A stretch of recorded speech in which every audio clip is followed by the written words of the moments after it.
Today we're going to be making something different. We're going to be frying. We're going to be deep frying.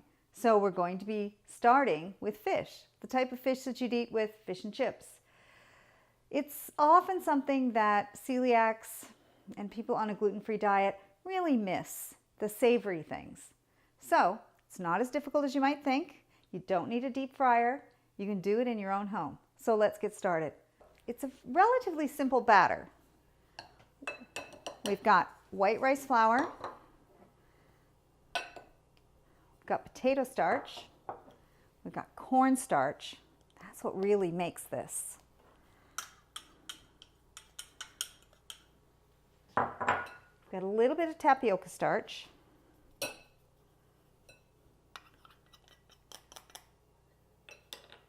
got baking powder and a pinch of salt. So we're going to mix these all together. The liquid we're going to add is 1 egg.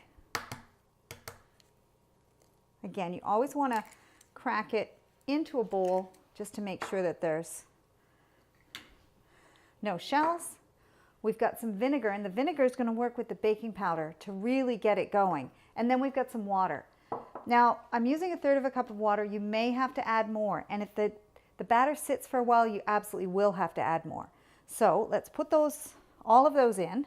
So you've got the egg and the vinegar and the water. And we're just going to mix them up. You'll see that the vinegar and the baking powder start to react fairly quickly. And they want to bubble up. Just keep mixing. Okay, I'm definitely going to have to add more water to this because you want to be able to dip the fish into it.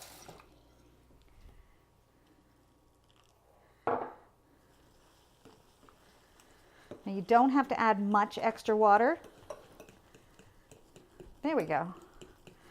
So this is sort of like pancake batter, the runniness of it. So let's go and prepare our fish. So this was frozen fish. And the thing that you want to make sure of is that the fish is dry. So I thawed it out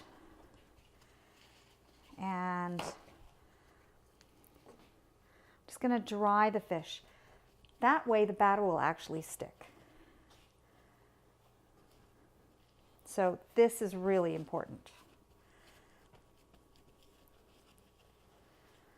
So I've got some nice haddock here.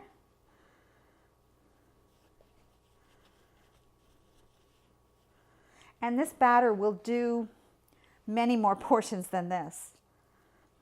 It'll do enough to feed about 4 people. So let's take these over to the pan. I've got a pan on the stove with oil in it, heated to 375 degrees. Let's make some battered fish. So my oil is now at 375. You want to make sure it's at 375 so that the fish comes out nice and crispy.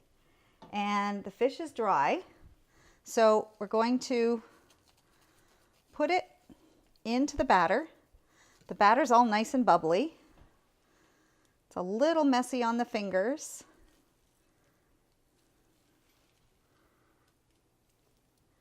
You're going to lower it into the oil and then you're going to release. We can do a second one.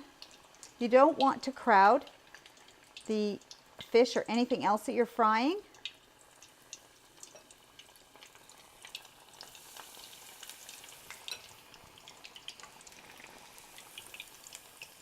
You'll see that the fish will come right up to the top pretty quickly. With this batter, the fish isn't going to go a really dark color. That would often happen depending on the ingredients in the batter and if there's any sugar or anything in it. So it won't go really super dark, but it will go a nice golden color. You can absolutely flip it over. You can see that the batter will expand on the fish.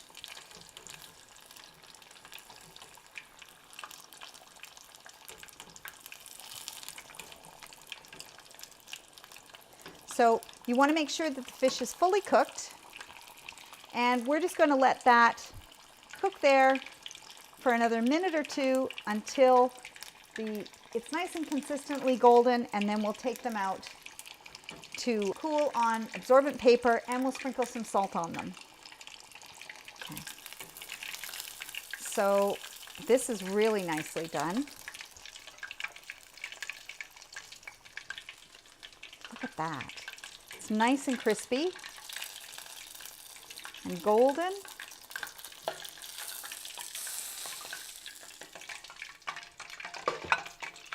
We're going to sprinkle a little bit of salt on them. I'm going to put the last piece in.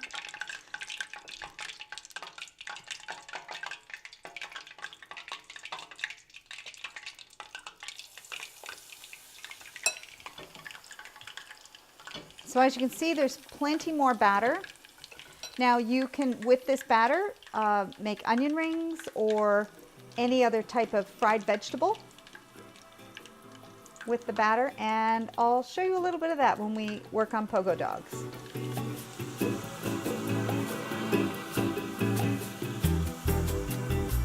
So we battered the fish and we fried it.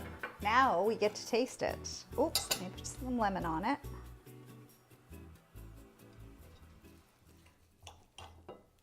Oh, look, the batter stuck really well. The batter really complements the fish. I had a friend who had a diner restaurant, and he used to sell a lot of fish and chips, and he started offering gluten-free fish and chips, and he found it was easier to have this batter for all of his fish and chips. So even if somebody ordered regular fish and chips, they ended up getting this batter. And it's very forgiving. You can freeze the fish as well, and then heat it up in the oven.